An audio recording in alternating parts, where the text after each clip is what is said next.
શું નામ તમારું? વલ્લભભાઈ. વલ્લભભાઈ, શું કરો છો તમે? અત્યારે હું ખેતી કરું. વલ્લભભાઈ, કેટલા વર્ષોથી પહેલા કઈ ખેતી કરતા ને તમે અત્યારે કઈ ખેતી કરો છો? અમારા બાપ દાદા પહેલેથી ખેતી કરે એ બધા રાસાયણિક ખેતી કરતા હતા, પણ એમાં જે આપણે કોઈ પણ વસ્તુ ખાવાની બનાવી હોય તો એમાં જે મીઠાશ આવી પડે એ મીઠાશ નથી આવતી અને એમાં ખર્ચો ઘણો થતો હતો. અત્યારે હું 4 વર્ષથી આ પ્રાકૃતિક ખેતીમાં ગાય આધારિત સીધી ખેતી કરું છું.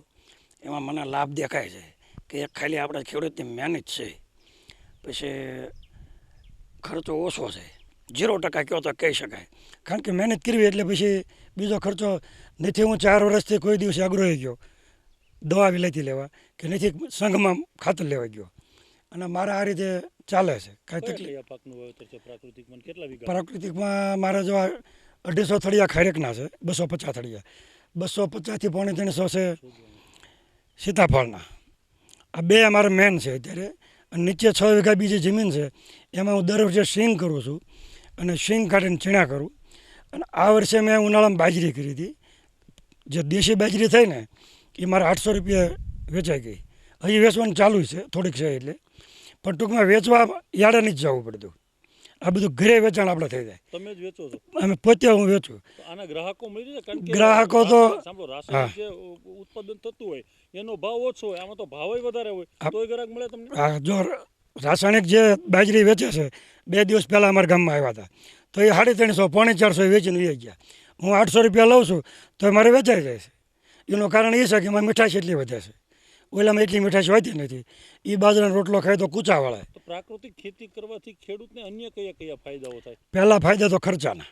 ખર્ચો ઓછો થાય, મહેનત કરવી પડે બરાબર, અને મીઠાશ વધે. મીઠાશમાં કોઈ કમી નહીં. કોઈ પણ તમે વસ્તુ આમાં કોઈ જણસ વાવો, આવક વધે ને? આવકમાં ઓલા કરતાં થોડોક ફેર વધ્યો. પહેલાં તો આપણે પહેલા વર્ષે છોડ્યું હોય ને એ વર્ષે થોડોક કેવર આવે. હવે દિવસે ને દિવસે વધારો જ થતો જાય. કારણ કે ઓલો ખર્ચો છે એ ઘટ્યો, એ વધારો દેખાડે. પહેલાં તમારી નિપજ બાજુવાળા જેટલી જ આવતી હોય પણ ખર્ચો બાજુવાળા કરતા આપણે લાગે છે આવતા દિવસોમાં અન્ય ખેડૂતોને કરવું પડશે. ખેતી કરવી પડશે. કરવી પડશે એનું કારણ છે. સદ્ધર થવું હોય. હા, સદ્ધર થવું હોય તો એને સ્વાસ્થ્ય માટે પહેલું તો એ બરાબર ને. ઓકે, શું નામ તમારું? રમેશભાઈ ધરમસિંહભાઈ ભાદાણી. રમેશભાઈ, ગામ કયું છે? ભામભણ.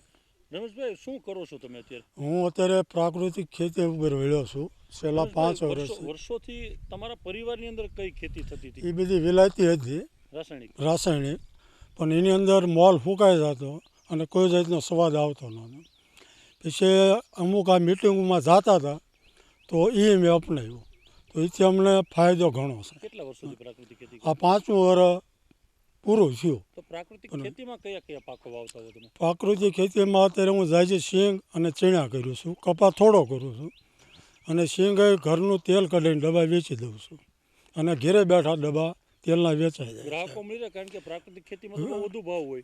ભાવ આપણે વધારે લે, 5000 રૂપિયા આપણે ડબ્બા સાહેબ આપીએ છીએ અને વિયાઈ જાય છે. આમ ઓલી દેવાય નથી રહેતા બધાને. અને લોકો ધીરે ધીરે આ તરફ વળે ને તો માણસ માટે બહુ સારું છે. રાજ્યપાલ હોય કે મુખ્યમંત્રી હોય એ પણ લોકો ક્યાંક પ્રાકૃતિક ખેતીનું ખરેખર કરવાનું કહે છે. તમને શું લાગે છે? હા, એ રાજ્યપાલની મિટિંગમાં અમે સાળંગપુર ગયા હતા, ગઈ સાલ હતી, તો એની અંદરથી અમને ઘણું જાણવા મળ્યું. છતાં આપણે ઓણે હોદ ભજન કરી નાખ્યો. ખાલી 4 ટોલા ખાતર જોઈએ છે. એની અંદરથી પાણી ચૂસીએ ડીપમાં ચડાવી દેવાનું. તો ખેડૂતને ખરેખર સમૃદ્ધ થવા અથવા તો આવક ડબલ કરવા ખરેખર આ ખેતી અપનાવી જોઈએ. તમને શું લાગે છે? જો હું તો સાહેબ એ સમજુ છું કે ખેડૂતો અહીંથી પગભર થાય છે અને માણસના શ્વાસ માટે આ વસ્તુ સારી રહેશે. ખાવા પીવામાં ટેસ્ટ જ એટલો આવે. અને ઓલામાં ખર્ચો તમે ગણો ને કદાચ એમાં 35 મણ વીઘા કપા તમારે થઈ હોય ને આમાં 25 મણ થયો હોય તો ખર્ચો કાઢો તો સરેરાશ સરખું જ થઈ જાય છે. આની અંદર એક થોડીક મહેનત વધારે છે, બીજું કાંઈ છે નહીં. ખેડૂત માટે આ ખેતી સારી? ખેડૂત માટે ખરેખર એને જમીન પોળસ રહે. 4 ઇંચથી 5 ઇંચ સુધી વરસાદ થાય, અમારી જમીનમાં પાણી બહાર નહીં. ખેડૂતો ઉત્પાદન કરતા અને ખેડૂતોનો માલ કોઈ બીજા વેચતા. અત્યારે ખેડૂત તમે જ વેપારી? પોતે ધીમે જ વેપારી. અમુક અગાઉ બુકિંગ થઈ જાય કે તમે તેલના ડબ્બા કઢાવવાના હો તો અમારે આટલું ડબ્બા. તમે વેપારી? તમે? હા, વેપારી એમ ખેડૂત એમ ઘેરે બેઠા વસ્તુ વેચાઈ જાય. ઓકે.